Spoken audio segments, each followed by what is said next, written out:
Lockdown में करना है कुछ नया तो पढ़िए हमारे साथ। मैं शिवानी आपका अपने चैनल सीखो कुछ नया 24 में स्वागत करती हूँ। तो दोस्तों आज हम लोग सर्कुलेटरी सिस्टम परिसंचरण तंत्र पार्ट 3 कंप्लीट करेंगे। पार्ट 1 और पार्ट 2 हम ऑलरेडी कंप्लीट कर चुके हैं। अगर आपने पार्ट 1 और पार्ट 2 वीडियो नहीं देखी है परिसंचरण तंत्र की, सर्कुलेटरी सिस्टम की, तो देख लीजिए, क्योंकि वहाँ से काफ़ी ज़्यादा क्वेश्चन काफ़ी ज़्यादा क्वेश्चन जो है एग्ज़ाम में पूछे जाते हैं।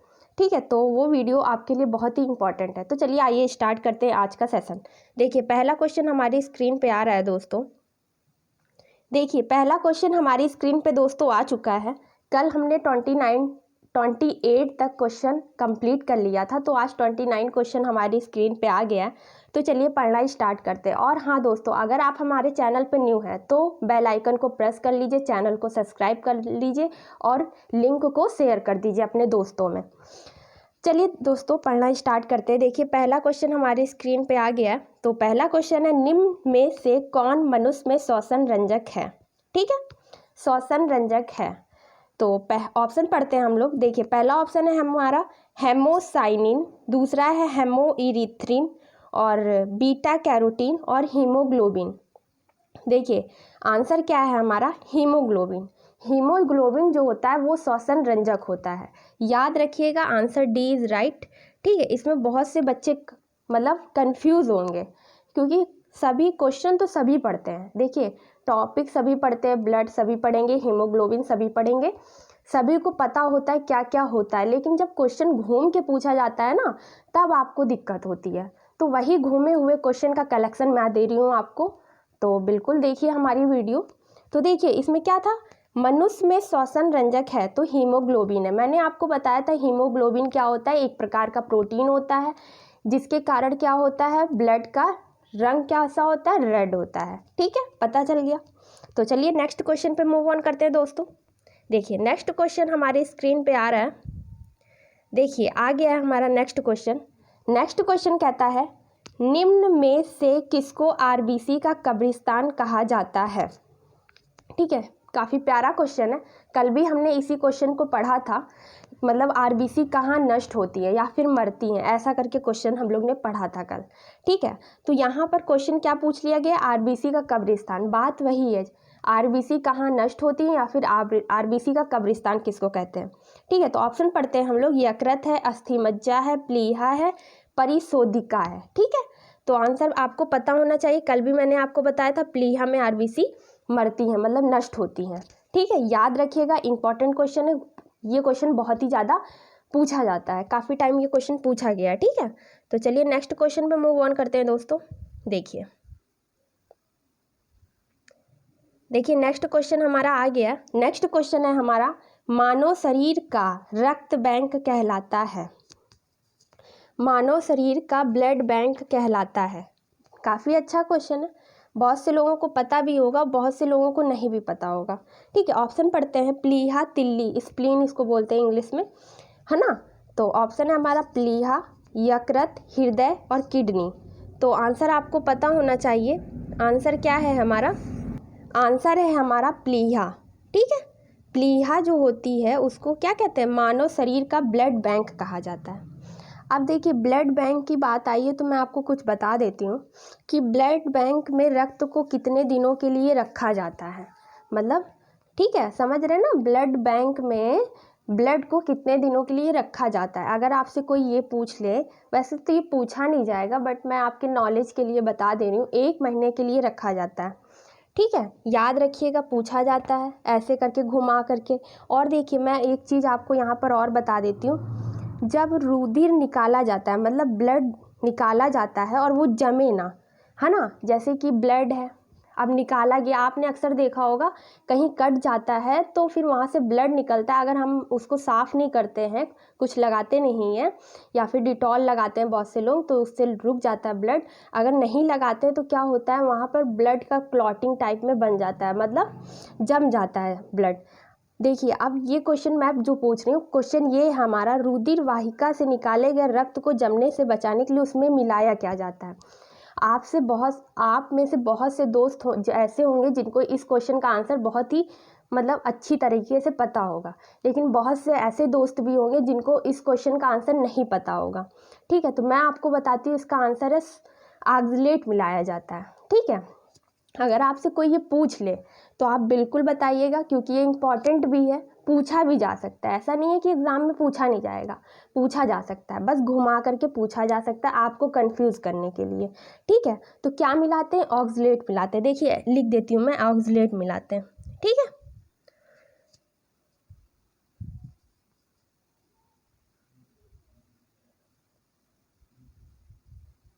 देखिए ऑक्सलेट मिलाते हैं। ठीक है, किसका ऑक्सलेट मिलाते हैं? सोडियम और पोटेशियम का। सोडियम और पोटेशियम, पोटेशियम को पता है, सोडियम और पोटेशियम। ठीक है, पोटेशियम को के से डिनोट करते हैं, पता होना चाहिए आपको, डोनेट करते हैं। ठीक है, तो चलिए पता चल गया। आपको ये भी पता होगा कि इन्हीं के प्लस आयन से हमारी बॉडी में करंट पाया जाता है, कितने वोल्ट का? 35 वोल्ट का। तो ये सब चीज़ें याद रखिएगा। तो चलिए नेक्स्ट क्वेश्चन पे मूव ऑन करते हैं दोस्तों। हाँ, देखिए नेक्स्ट क्वेश्चन हमारा आ गया है, तो पढ़ते हैं। रक्त में स्वायत्त कणों का मुख्य प्रयोजन क्या है? देखिए अब यहाँ कल मैंने आपको बताया था आरबीसी के बारे में, प्लेटलेट्स के बारे में, डब्ल्यूबीसी के बारे में मैंने आपको नहीं बताया था। ठीक है, तो चलिए आज भी डिस्कस कर लेते हैं, लेकिन आपको रिवाइज मैं करा देती हूँ। आरबीसी के बारे में मैंने क्या बताया था और प्लेटलेट्स के बारे में क्या बताया था, तब मैं आपको डब्ल्यूबीसी के बारे में डिस्कस करूँगी। ठीक है, तो देखिए मैंने आपको बताया था आरबीसी क्या होती हैं, इनको कहते क्या हैं। देखिए आरबीसी को इरिथ्रोसाइट्स कहते हैं। इसको मेजर किससे करते हैं? हीमोसाइटोमीटर से करते हैं। इसका जीवन काल कितना होता है? 120 दिन होता है। इनकी संख्या कितनी होती है? 5 मिलियन होती है। मैंने आपको इतना बताया था। ठीक है, बताया था कि नहीं बताया था? बताया था। अगर आपको याद हो, अगर आपने पूरी वीडियो देखी हो। और हीमोग्लोबिन प्रोटीन कहाँ पाया जाता है? आरबीसी में पाया जाता है, जिसकी वजह से रंग क्या होता है? रेड होता है। याद रखिएगा। देखिए मैं तुरंत बोल रही हूँ ताकि आपको याद हो जाए, रिवाइज हो जाए, कि आपने जो कल पढ़ा था वो फिर से अगेन आप पढ़ लो। ठीक है, याद रखने के लिए मैं ऐसा कर रही हूँ। अब आरबीसी की संख्या अगर कमी हो जाती है तो क्या हो जाता है? एनीमिया हो जाता है। अधिकता हो जाती है तो पॉलीसिथीमिया नामक बीमारी हो जाती है। अब मैंने आपको ये भी बताया था कि आरबीसी में केंद्रक पाया जाता है। ऐसा कौन सा स्तनधारी है? तो ऊंट एक ऐसा स्तनधारी है। मैंने आरबीसी और डब्ल्यूबीसी का रेशियो भी मैंने आपको बताया था, कितना होता है आरबीसी डब्ल्यूबीसी रेशियो? बताइए। 6:1 होता है। ठीक है, याद रखिएगा। इतनी बातें कंप्लीट हो गई आरबीसी के बारे में। ठीक है, अब देखिए प्लेटलेट्स के बारे में मैंने आपको बताया था। क्या बताया था? इनको थ्रोम्बोसाइट्स कहते हैं। कहते हैं कि नहीं कहते हैं? प्लेटलेट्स को क्या कहते हैं? थ्रोम्बोसाइट्स कहते हैं। इनका जीवन काल कितना होता है? 10 दिन का होता है। ठीक है, ये भी मैंने बताया था। इसका कार्य क्या होता है? ये रक्त का थक्का बनाने में मदद करता है। ठीक है, कट जाने पर रक्त के बाहों को रोकने के लिए मदद करता है। ठीक है, अब आती है बात डब्ल्यूबीसी की। अब हम लोग डब्ल्यूबीसी के बारे में पढ़ते हैं। देखिए डब्ल्यूबीसी को कहते क्या है? हमने आरबीसी को पढ़ लिया क्या कहते हैं, प्लेटलेट्स को पढ़ लिया क्या कहते हैं। अब आई बात डब्ल्यूबीसी की कि डब्ल्यूबीसी को कहते क्या है। तो चलिए पता कर लेते हैं हम लोग। देखिए डब्ल्यूबीसी की बात आ गई है, तो डब्ल्यूबीसी को कहते क्या है? तो देखिए डब्ल्यूबीसी जो है उसको ल्यूकोसाइट्स कहते हैं। देखिए मैं लिख देती हूँ ताकि आपको क्लियर हो जाए। सॉरी एक मिनट। हाँ, अब देखिए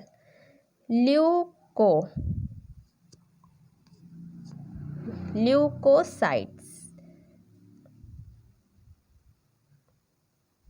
ठीक, पता चल गया। डब्ल्यूबीसी को क्या कहते हैं? ल्यूकोसाइट्स कहते हैं। हिंदी में डब्ल्यूबीसी का मतलब है वाइट ब्लड प्लेटलेट्स। ठीक है, आरबीसी मैंने बता ही दिया है, स्वायत्त रक्त कणिकाएं। हिंदी में बोलते हैं डब्ल्यूबीसी को स्वायत्त रक्त कणिकाएं। ठीक है, और देखिए अब आई बात, मैंने ल्यूकोसाइट्स की मैंने बोला था, ल्यूकोसाइट्स। ठीक है, डब्ल्यूबीसी को क्या कहते हैं? ल्यूकोसाइट्स कहते हैं। ठीक है, और इनकी संख्या कितनी होती है? तो 5000 से 9000 के बीच में पाई जाती है। ठीक है, ये याद रखिएगा। इनका जीवन काल कितना होता है? तो 1 से 4 दिन होता है। और ये भी मैं बता देती हूँ ये कितने प्रकार की होती हैं।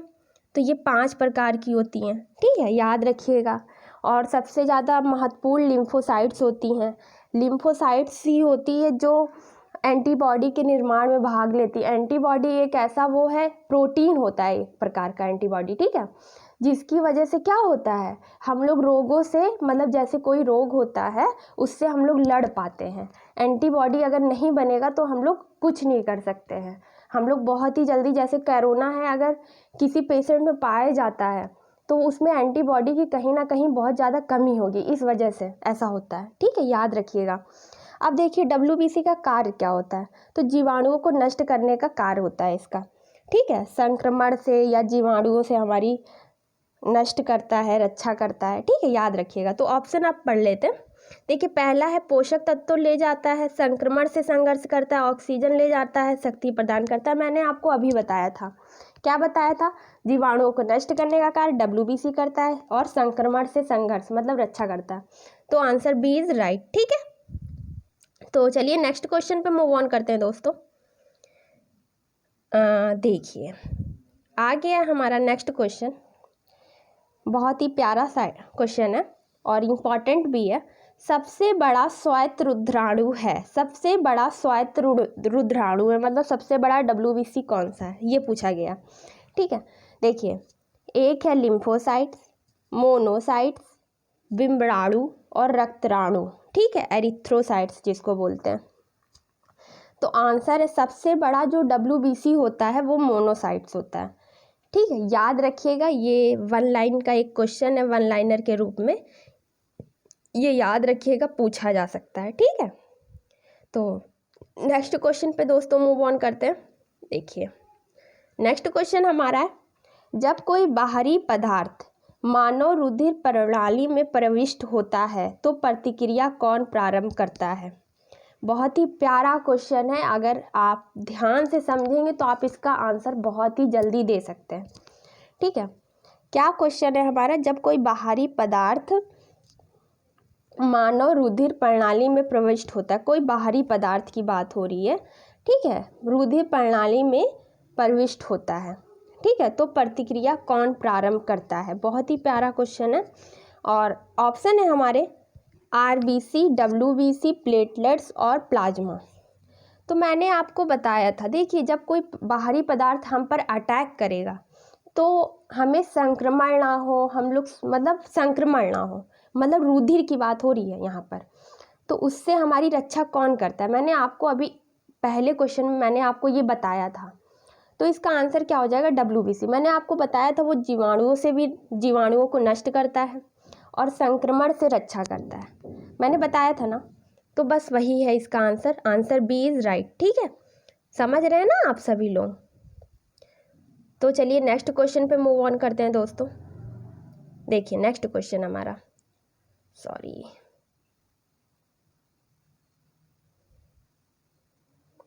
देखिए नेक्स्ट क्वेश्चन हमारी स्क्रीन पे आ गया। नेक्स्ट क्वेश्चन कहता है हमारा, रोग प्रतिकारकों को उत्पन्न करने वाला सेल कौन सा है। बहुत ही प्यारा क्वेश्चन है, ठीक है। तो बताइए, बहुत से लोगों को पता भी होगा, बहुत से लोगों को नहीं पता होगा, ठीक है। रोग प्रतिकारकों को उत्पन्न करने वाला सेल कौन सा है। तो देखिए ऑप्शन पढ़ते हैं हम लोग, red blood cell, neutrophils, lymphocytes, platelets. मैंने आपको बताया था सबसे बड़ा WBC कौन सा होता है, मोनोसाइट्स होता है। यहाँ पर रोग प्रतिकारकों को उत्पन्न करने वाला सेल कौन सा है, तो लिम्फोसाइट है, ठीक है, याद रखिएगा। प्यारा क्वेश्चन है, प्यारा क्या मतलब इम्पॉर्टेंट है, प्यारा कोई ऐसा मैटर नहीं है, इम्पॉर्टेंट है, ठीक है। और हाँ दोस्तों, अगर आपको मेरी वीडियो पसंद आ रही हो तो अपने सभी दोस्तों में शेयर कीजिए, व्हाट्सएप, फेसबुक, आप कुछ भी सोशल नेटवर्किंग साइट जो भी यूज़ करते हो वहाँ पर हमारा लिंक शेयर करिए, आपसे हमारी हार्टली रिक्वेस्ट है, ठीक है ताकि सभी लोग ये वीडियो देख सकें, क्योंकि वीडियो में जो मटेरियल दिया गया है वो काफ़ी अच्छा है, बस MCQs के रूप में है। MCQs भी क्यों है ये भी मैं आपको बता देती हूँ। MCQs इसलिए हैं क्योंकि देखिए आप एग्ज़ाम देने जाते हैं तो आपको MCQs ही मिलेंगे वहाँ पे, ये नहीं मिलेगा कि आपको पूरा एक्सप्लेन करना, ठीक है। एक्सप्लेन करके जब आप पढ़ते हो तो सारी चीज़ें माइंड में नहीं जा पाती हैं, जब आप MCQs पढ़ेंगे तो आपको पता चलेगा कैसे क्वेश्चन एग्ज़ाम में पुटअप हो रहे हैं, तो तैयारी भी उस अकॉर्डिंग होनी चाहिए। इसलिए मैं MCQs के रूप में आपको क्वेश्चन करा रही हूँ। ठीक है दोस्तों, अगर आपको मेरी वीडियो पसंद आ रही है तो लाइक शेयर सब्सक्राइब करते रहो मेरे दोस्तों। तो चलिए नेक्स्ट क्वेश्चन पढ़ते हैं। हाँ, नेक्स्ट क्वेश्चन हम लोग पढ़ चुके हैं, तो मूव ऑन करते हैं नेक्स्ट क्वेश्चन पे।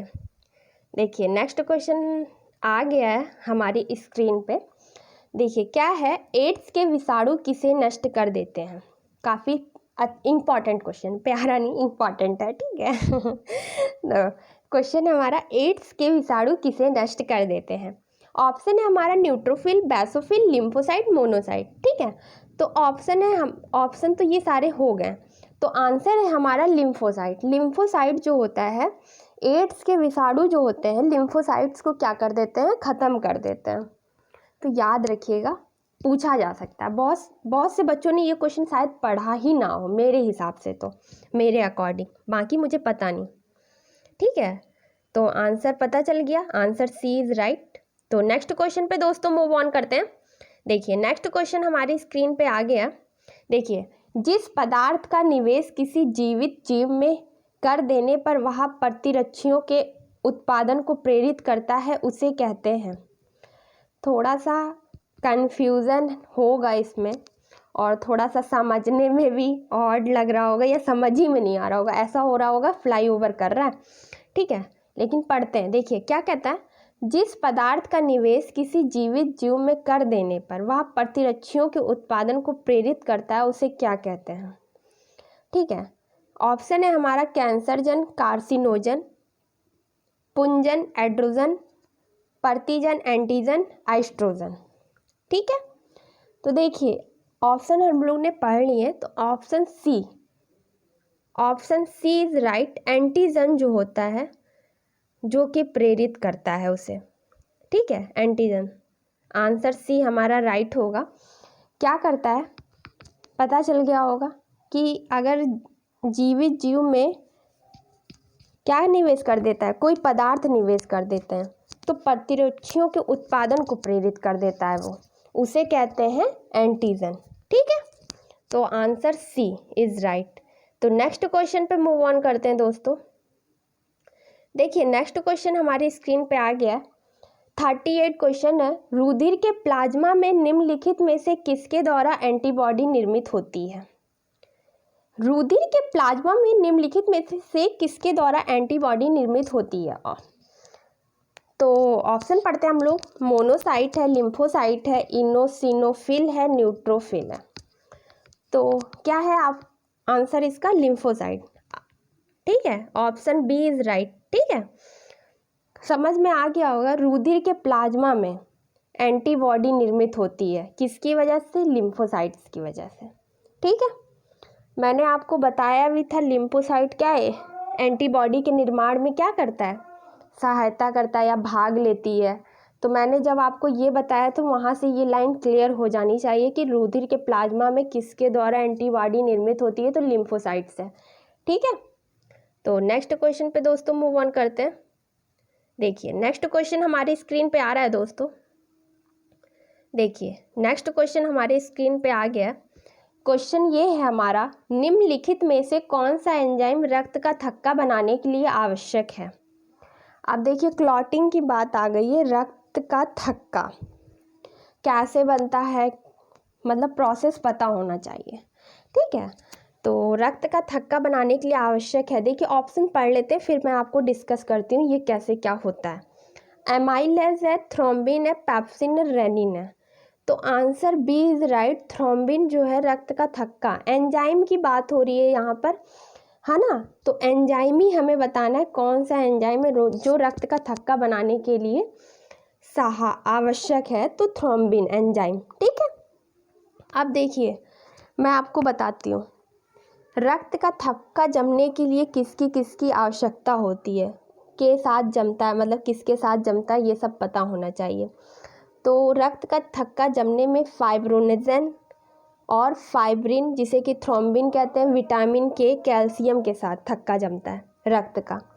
ठीक है, और फाइब्रोनेजन क्या होता है, ये भी पता होना चाहिए। तो ये रक्त के पीले पदार्थ में पाया जाता है, ठीक है। जब आपने देखा होगा, कहीं कहीं देखा हो तो देखा हो, नहीं देखा हो तो नहीं देखा हो, वैसे आपको समझ में भी ना आए शायद। आपने कभी कभी देखा होगा ब्लड निकलता है, काफ़ी टाइम हो जाता है तो येलो कलर का साइड साइड में हो जाता है, तो वही चीज़ है, ठीक है। ये एक प्रकार का क्या है, प्रोटीन है। अगर यहाँ पर प्रोटीन की बात पूछी जाती,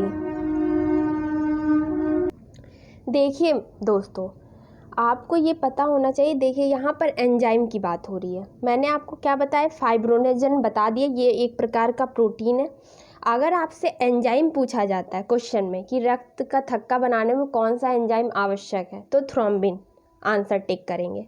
अगर आपसे पूछा जाता है कौन सा विटामिन, तो विटामिन कौन सा, विटामिन के, ठीक है, ये भी पता चल गया। और प्रोटीन कौन सा होता है, फाइब्रोनेजन होता है। ये देखिए मैं लिख देती हूँ ताकि समझ में आ जाए, बहुत से लोगों को नहीं समझ में आ रहा होगा, फाइब्रोनोजन, ठीक है, ये होता है।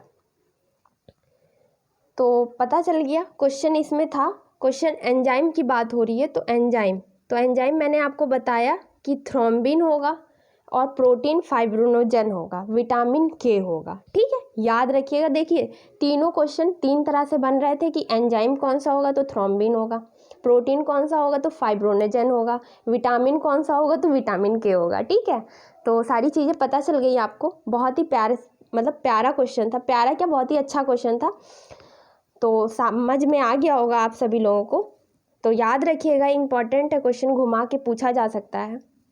तो दोस्तों आज बस इतना ही, चलते हैं। दोस्तों मैं छोटी वीडियो बना रही हूँ ताकि आप सभी देखें वीडियो को। अगर वीडियो ज़्यादा लंबी होती है तो आप पूरी वीडियो वॉच नहीं करते हैं, थोड़ा ही देख के छोड़ देते हैं। तो आपसे हार्टली रिक्वेस्ट है, मतलब दिल से रिक्वेस्ट है कि आप सभी हमारी वीडियो को पूरा वॉच करें और देखें और हमें कमेंट करके ज़रूर बताएं। अगर आपको कोई दिक्कत लग रही है वीडियो में, या फिर मेरी कोई प्रॉब्लम लग रही है कि मतलब मैं कुछ ऐसा वैसा, या फिर कुछ भी आप एक्सेट्रा कुछ भी समझ लीजिए, तो आप मुझे कमेंट करके बता सकते हैं। या फिर हमारे जो मित्र हैं जो जुड़े हुए हैं हमसे व्हाट्सएप, फेसबुक या जहाँ भी, वो हमें वहाँ पर मैसेज करके बता सकते हैं। तो दोस्तों अपने दोस्तों में हमारी वीडियो की लिंक शेयर करिए और इसी तरह हमें आगे बढ़ाते रहिए। आपके सहयोग से हम लोग इंक्रीज़ भी कर रहे हैं धीरे धीरे, इतनी स्पीड से नहीं बट धीरे धीरे। तो हम चाहते हैं कि इसी तरह आप लोग सभी लोग मेरा सहयोग करिए। तो दोस्तों चलते हैं, बाय बाय, टेक केयर, अपना ध्यान रखिए, घर पर रहिए, सुरक्षित रहिए, बाय बाय, टेक केयर।